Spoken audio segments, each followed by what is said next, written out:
Minecraft Caves and Cliffs update. Is it awesome? Hey guys, it's me, TheAwesome. I'm here, and today, November 30th, we have now gotten Minecraft 1.18 Caves and Cliffs Part 2. So the Caves and Cliffs update was announced in Minecraft Live 2020, and we're all super excited. Caves and Cliffs Cave update is something we were all super excited for. The whole community was like, cave update, cave update. So Mojang gave us exactly what we wanted and gave us Caves and Cliffs, which included the cave update that we wanted, but also the mountain update from the previous biome vote. In Minecraft Live 2020, they announced many things that had everyone super excited for the Caves and Cliffs update, and I personally just could not wait for this update to come out. Also in Minecraft Live 2020, they announced that the update should be coming around summer of 2021. Unfortunately, with the pandemic and everything going on, it was a bit hard for them to work on the update. So a month before the update was supposed to come out, in April they announced that they would be splitting the Caves and Cliffs update into two updates. The Caves and Cliffs Part 1, which is 1.17, and Caves and Cliffs Part 2, which is 1.18, which is the update that finally came out today, the update we've all been waiting for. Now, in my opinion, this split was not the best idea.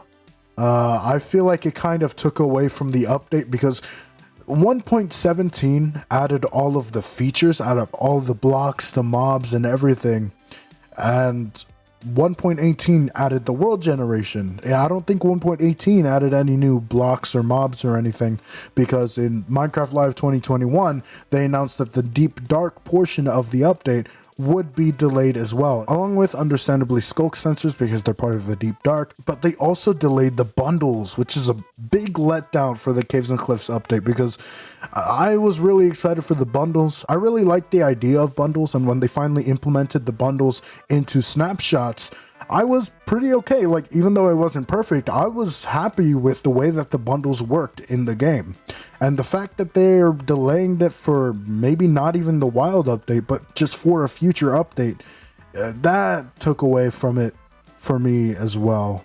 The bundles are still in the game, but you can't craft them or get them anyway legitimately in survival, which it's a big letdown. I really feel like bundles the way they already were in the game would be a big help for just getting the junk in your inventory. All the junk in your inventory, you can just put it into a bundle and it really saves up your inventory space. It just makes life so much easier just having one bundle at least, or even a couple bundles. I would always just put random junk in them, and then as soon as I got back to my base, I would always unload the bundles into a chest, and that would be that. That would save me a whole bunch of inventory space. To the point where, honestly, when I start a new survival series in 1.18, I might get a data pack that allows me to craft bundles, because I can't see myself going caving for hours in this huge caves without a bundle. You know, my inventory is going to get cluttered up with so many little things, and without any bundles,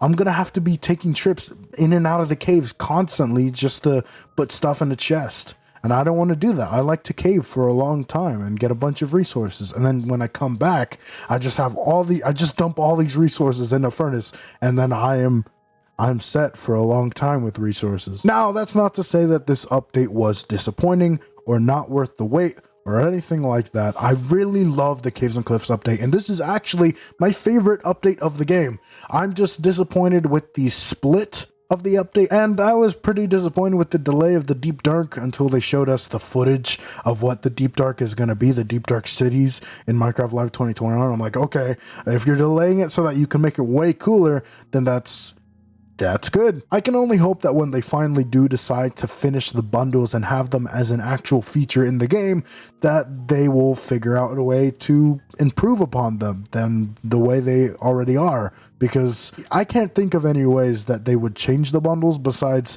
maybe changing the way that the inventory works with them, like being able to choose specific items that you want to take out of the bundles, maybe like a shulker box. I don't know how that would work, but again, I'm still pretty happy with the bundles the way they are. 1.17 was honestly a disappointing update for me. The fact that we are going to get the Caves and Cliffs update just without the cave generation, the cliff generation, or any of the new biomes, just felt super disappointing for me. I feel like it kind of lowered the hype of the update a bit, because since 1.17 came out, we got all of the features, all of the mobs, all of the blocks, and they added ways so that you could get those new blocks in survival mode. So everybody in 1.17 already had all the new blocks and stuff from all the new biomes, including Deep Slate. And I really didn't like that, because then when you start up 1.18, you're already used to all of this, all of these new blocks, all of these new mobs.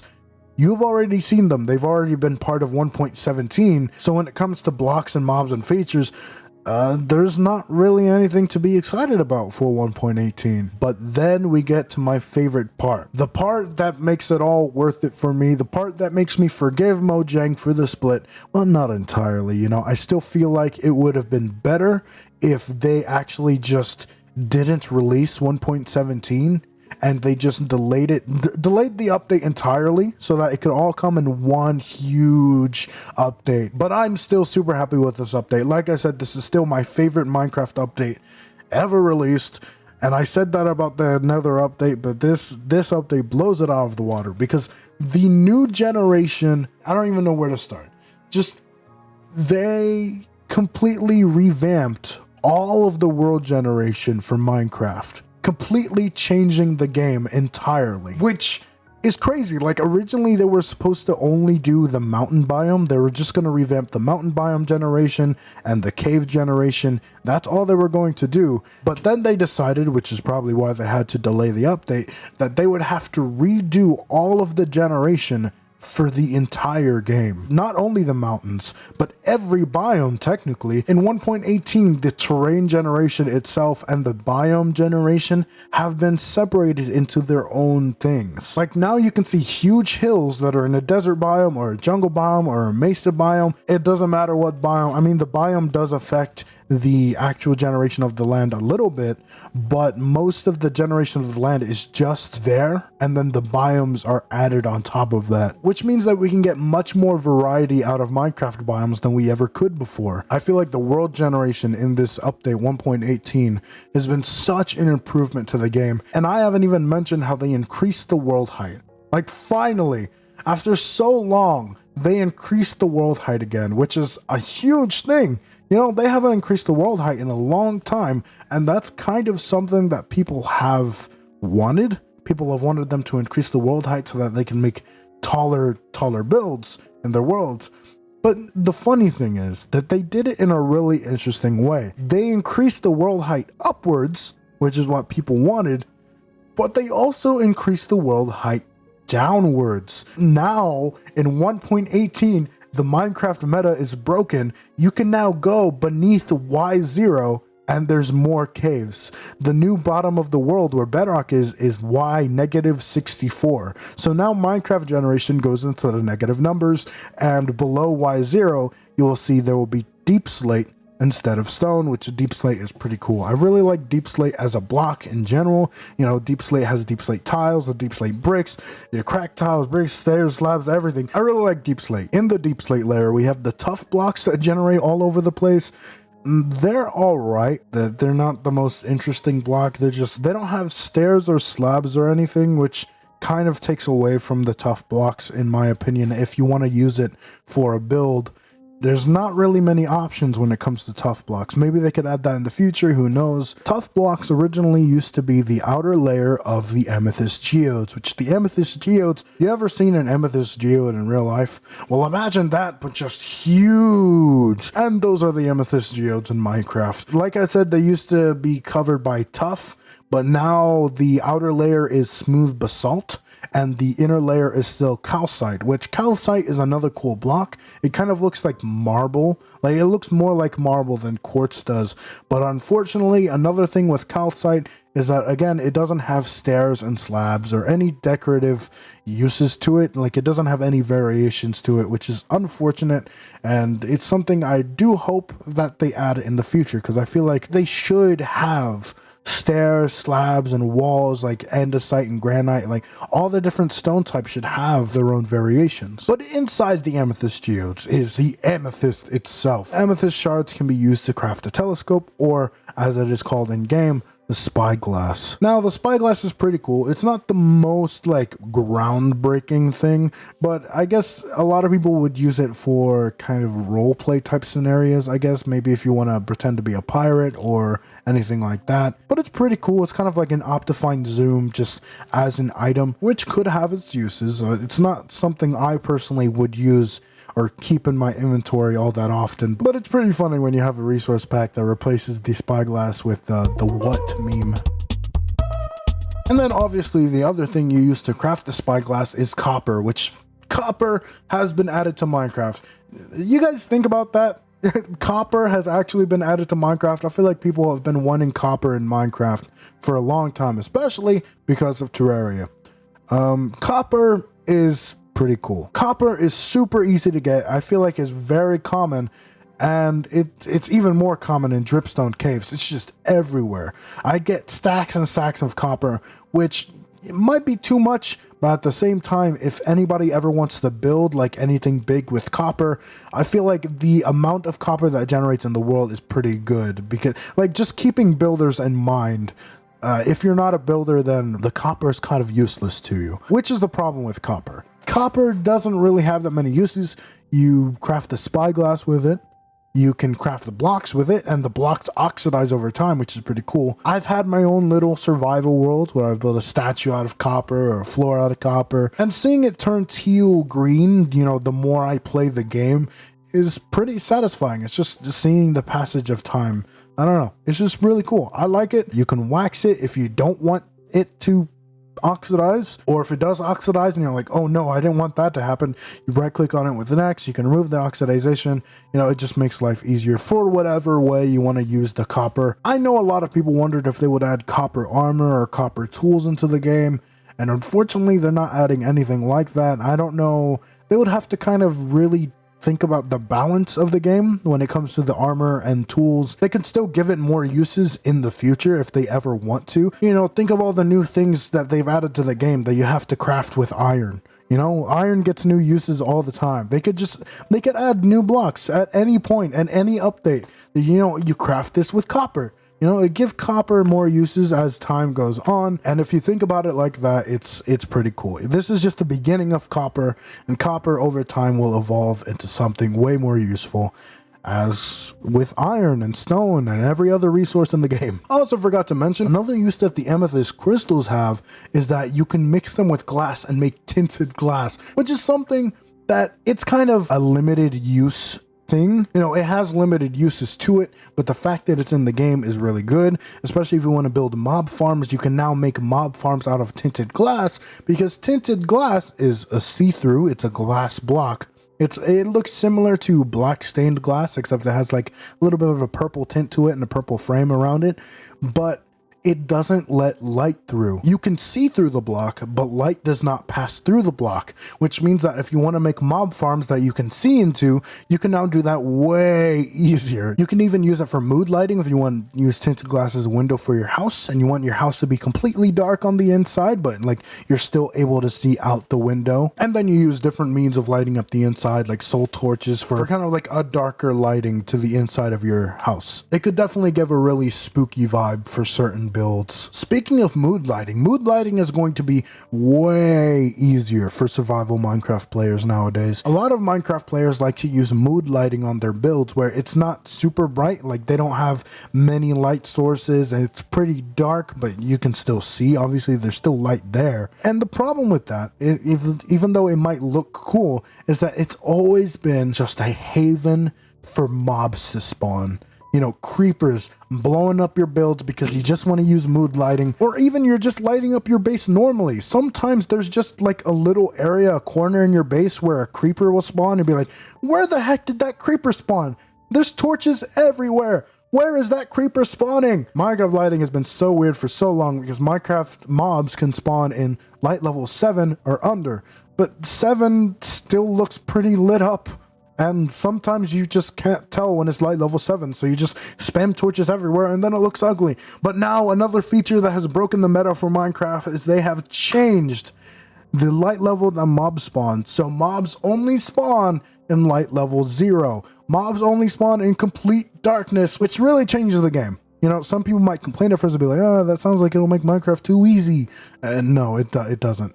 There's huge caves now. You know, mobs can spawn forever in those. There's so many dark areas in those caves that mobs can spawn, which is the main reason why they made that change.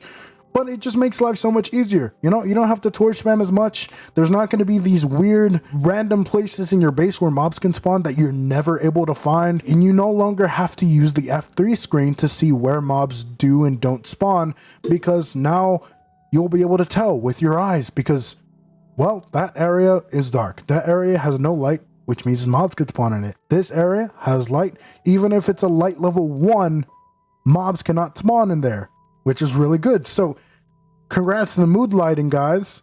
You guys can have mood lighting and it will still stop mobs from spawning. Wonderful change. Thank you, Mojang. That's awesome. And honestly, they probably should have done that a long time ago. I don't know why it's been light level 7 this whole time. And then there's the first thing that we wanted. You know, the thing everyone wanted was the cave update.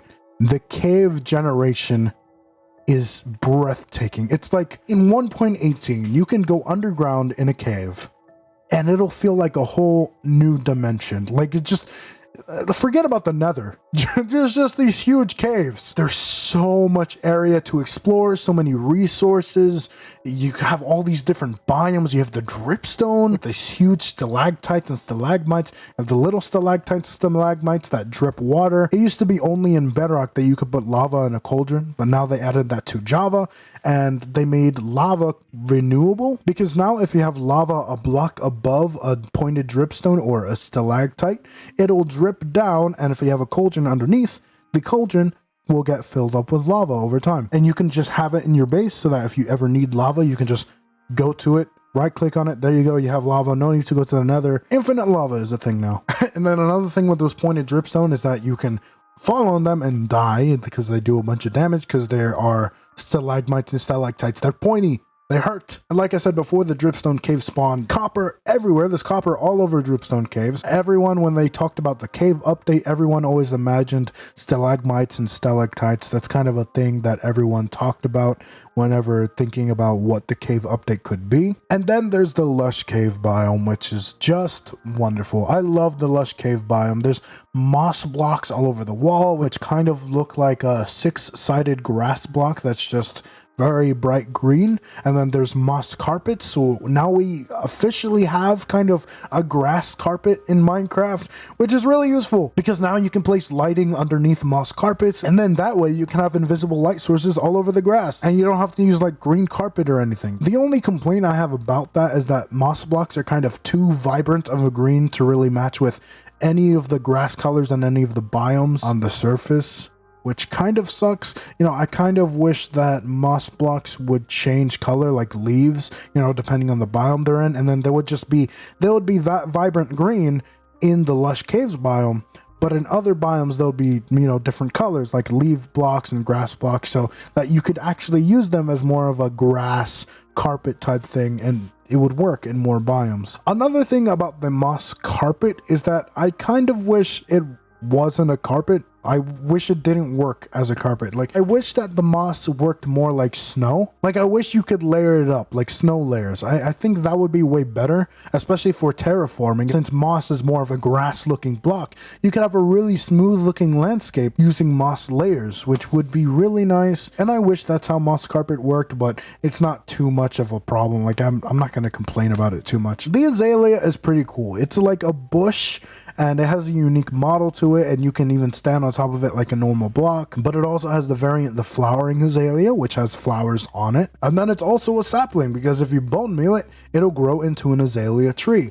which is pretty cool. We got a new type of tree in the game, and it spawns with a new type of leaves, the Azalea leaves, which is way more vibrant light green than any of the leaf types we have in the game so far. And they even have flowering Azalea leaves as well. So now we have a flowering leaf block, which is pretty cool for builders. I feel like builders love that type of thing, but my complaint about the Azalea tree would be that it just uses oak wood. When we heard that they were going to add the Azalea tree, a new tree into the game, everyone kind of thought that they were going to add a new wood type, which unfortunately they didn't. I guess we're going to get a new wood type in the wild update, but it's just kind of weird that Azalea trees just use oak wood. As you may know, the lush caves have the drip leaf plants, which has the small drip leaf, which is kind of like the stem, and then the big drip leaf, which has the big drip leaf on top. And then you can stand on the big drip leaf for like 2 seconds before it falls down and you drop through, which people will use for parkouring. And then another thing about the lush caves, which is a big part of the reason why the lush caves is my favorite of the cave biomes that they've added. The lush caves also have the cave vines, which work pretty similar to the weeping vines in the nether. It's a really nice looking vine, and if you bone meal it, you can get glow berries, which are pretty cool. They're a light source, so they light up all of the lush caves.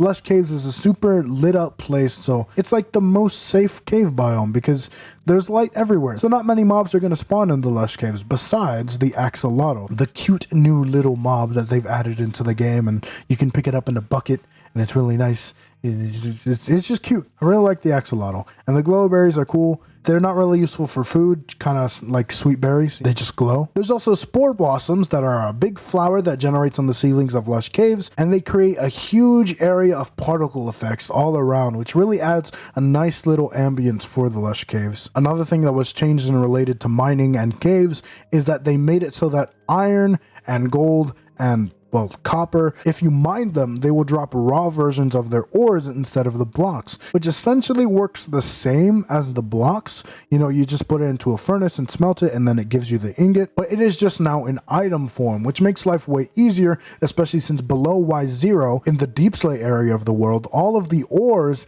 will generate in the deep slate blocks. Another reason that this is great is that it now works with fortune. So if you have fortune thing on your pickaxe, it now works with gold and iron, which you could never do before because gold and iron would just drop their blocks. And then now since you have fortune, all that iron and gold and copper is filling up your inventory really fast. So what do? You can now compress the raw ores into blocks, and then as a result, you have way more inventory space when it comes to collecting ores. That change really makes iron, gold, and copper more consistent with all of the other ores in the game, like lapis and redstone and coal. So now it just makes life way easier when you're going mining. Also, just furthermore breaking the meta of Minecraft, they changed how ores spawn. So now everyone is going to have to relearn how to mine for ores, because now there's a lot more variation to how much different ores spawn in different heights of the world. I like this change. It's not too different to where it ruins the game or anything. Like, I'm pretty sure you can just mine like you usually would, and you're gonna get a fair amount of resources that you're gonna need.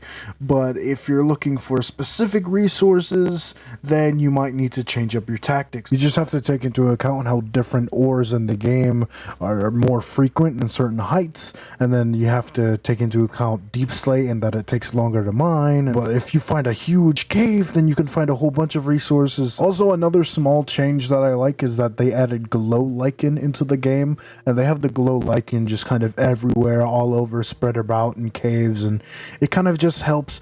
Even though the caves are dark, it really helps to see the shape of the cave, so you can see how big the caves are, or maybe even just how narrow it is. And another thing that glows is the glow squid, the mob that won the mob vote because Dream basically rigged the vote. It was just a really frustrating thing how Dream was apparently telling people that he would follow them if they voted for the glow squid, or just the fact that he just told all his fans to vote for the glow squid, and I'm pretty sure that's the reason why the glow squid won. It's not just because people wanted it for real. You know, I'm pretty sure most people wanted the isologer, and the glow squid is alright. It spawns if there's a dark underground water source, and seeing it in a cave, I always just go to kill it right away and get the glow ink sacks, which glow ink sacks is pretty cool because I like using them on signs. You know, I like making the signs glow, the text on the signs glow. It makes signs way easier to read, especially on specific signs like dark oak with you know, black ink. It just, I really like what they did with the glow ink sacks. I think it was a good way to kind of make more people happy, like make the glow squid more useful. Also, glow item frames is pretty cool as well. It's just nice to have, you know, the ability to make it glow. I don't know what else to say about that. And that's all of the great cave generation. But then there's the cliffs, you know, caves and cliffs. The cave generation is amazing, but the cliffs generation, I can't tell which one is more great. You know, they're just, as a whole, this update has just been absolutely amazing with its world generation. And Mojang has done an outstanding job. It just looks so good. I've already talked about how I feel like it's such an improvement on the Minecraft terrain. There's the hilly terrain, and then we have the new mountains. The just huge mountains I can't even describe. That finding one of those in survival would feel absolutely amazing. I really hope I can find one of those in my new Minecraft survival world. The new biomes, the meadow biome is super pretty with all of its flowers. I feel like just coming across it in your world would just make you really happy. And the grove biome at the bottom of the mountain, you go up, you have the snowy slopes, the jagged peaks that are also covered in snow, really tall, frozen peaks as well, you know, the stony peaks, which is like the other two, but it's in which is a warm biome, so it's just stone. Yeah, all of these are really cool, and like seeing all the different generations of different mountains, so you can see them big, see them like kind of medium size, see them go up to all the new world heights. Oh man, it's so great. The caves and Mojang has really delivered on the caves and cliffs. I forgot to mention the rivers. The fact that they changed the rivers so that the rivers are more wide and they're like really huge. They feel more realistic. Like they go deeper as well. And oh, that's just something about that just feels really nice when you come across a really huge river, especially if it's in a valley of like a whole hilly terrain with mountains. It just feels super cool. It would be really nice to boat around that area. The rivers, the aquifers, the underground like completely flooded caves. And then last but not least, the music. You know, all of the music I've been playing throughout this entire video has been some of the new music that they've added in this update, and I love all the new music. All the new music fits really well. A lot of it is by Lena Rain, and then some of it is by Kumi Tanioka. I hope I'm pronouncing that right. And another thing made by Lena Rain is the first song that I played in this video, Lena Rain Other Side, which is the brand new music disc. We've got a new music disc for this update. I think it'll be pretty cool if they keep adding new music discs every update. I don't know how many music discs they would add. We have a lot of music discs in the game already, so I don't know if they're going to keep up the adding new music discs, but if they do, I definitely won't have any complaints about it. I love hearing all the new music in the game, and I haven't even gotten to play all of them in this video because, you know, there's like 40 minutes worth of new music, so, you know, play the game and keep the music volume up, or just go ahead and listen to the soundtrack because I have. And overall, like I said, this is just an amazing update, and I'm really happy. I'm really excited that it's finally out. Like, we wanted a cave update, but we didn't just get a cave update. We got what I think is the best update Minecraft's ever had, or at least the best update that Minecraft has had in a long time. It's not the same game anymore after this update. It just changes everything. We've known about this update for a long time, you know, Minecraft Live 2020, and then, you know, we finally got 1.17 in the summer of 2021. This is pretty much the update that I wanted. And of course, there was a few things like archaeology and, you know, the bundles and all that stuff. There's a few stuff that was kind of delayed, you know, the deep dark, of course. But this, I feel like this is definitely worth it. Like, I'm not upset at all about the things being delayed. I'm really happy. They changed so much about Minecraft. Like, they changed, like I said, they changed the game completely. I'm really excited with basically this whole new Minecraft that we have. And to answer the question at the beginning of this video, is it awesome? Yeah, for sure. Definitely awesome. Is this my longest Is It Awesome? I think it might be. I don't know. I have a feeling this might be the longest review I've ever done because this is a pretty long video and I have stayed up all night working on this, to the point where you can hear even my microphone has gotten tired because the audio has started to sound kind of crackly and stuff, which is very annoying when I'm making a video that's mainly a voiceover, but okay. But yeah, I guess that's going to be the end of this video. If you like this video, and if you like Minecraft 1.18 and Minecraft Caves and Cliffs update in general, then remember to like, comment, and subscribe. Thank you for helping me hit 900 subscribers. It'll be so cool if I can hit 1,000. So please help me out. If that subscribe button is red and it says subscribe, make sure to click it so that's gray and it has an ED at the end. Subscribed. Past tense. Hit the bell so you know when I'm uploading a new video. I upload every week. Check out my random channel where I upload random videos like memes, song mashups, or random things like that. And if you want, you can check out my Smash Replays channel, Robot Nelson. Links for everything will be in the description below, and I will see you later, Awesomeites. Goodbye.